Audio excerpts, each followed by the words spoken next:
Marcus didn't want to spend his summer vacation at the beach. He wasn't a beach person. His skin was pale and freckled, so it burned easily. He wasn't a bodybuilder, so he didn't like taking off his clothes. And he wore glasses, which had to be removed in the surf.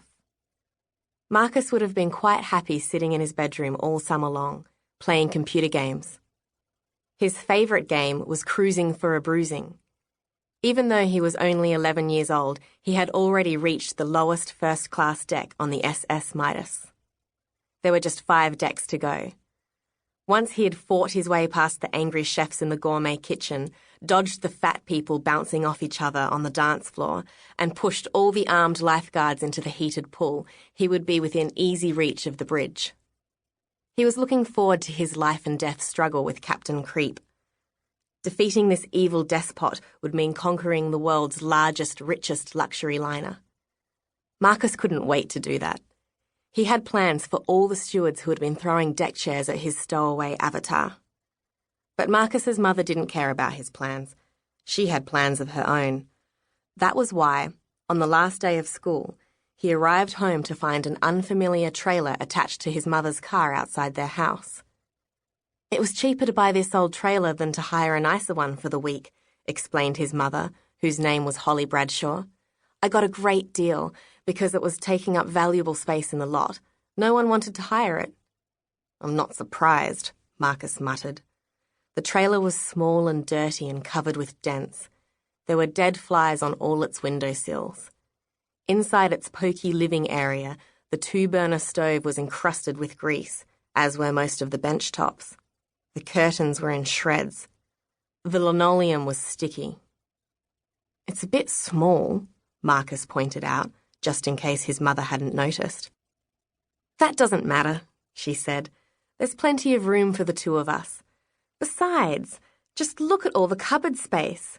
She yanked open one of the cupboard doors, which came off in her hand.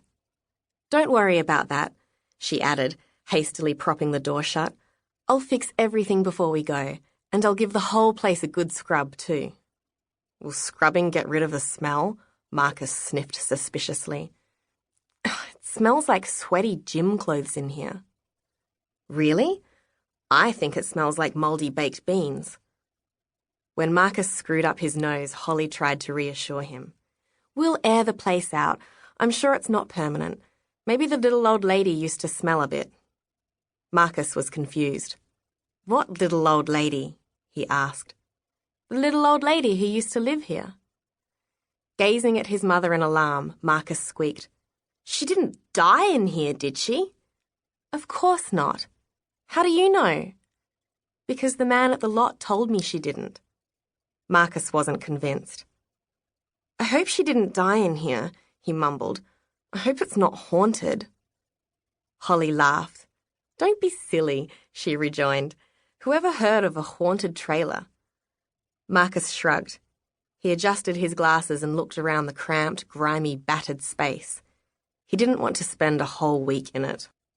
Though his home was quite small and shabby, at least it wasn't a rat cage on wheels. Most of the time we'll be outside, Holly promised, watching his face. When I was 11 and I went to Diamond Beach, I spent every day in the open air from dawn till dusk. It was fantastic. I made lots and lots of friends and had the best time ever. She smiled her encouragement. I know you will too, Marcus. But Marcus didn't believe her. I don't like the beach much, he said. You'll like this one, Holly assured him. I told you before. There are fish and rock pools and barbecues and lagoons and heaps of great kids and a fantastic playground. It's magical. Her eyes softened as she remembered her long-ago visit to Diamond Beach. We don't have many treats, so we deserve this, she insisted. You'll love it. You won't want to come home. Marcus didn't bother asking if his dad would be coming too. His dad lived on the other side of the country and never took trips with Marcus. They hadn't laid eyes on each other for nearly 5 years.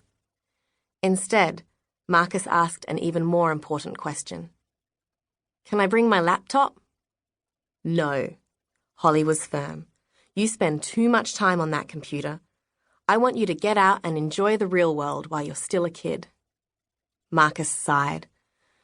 "But the real world isn't any fun," he objected. "It's not as good as a fake world." "Yes, it is. At Diamond Beach, it really is." Holly put an arm around his shoulders. "You wait," she said.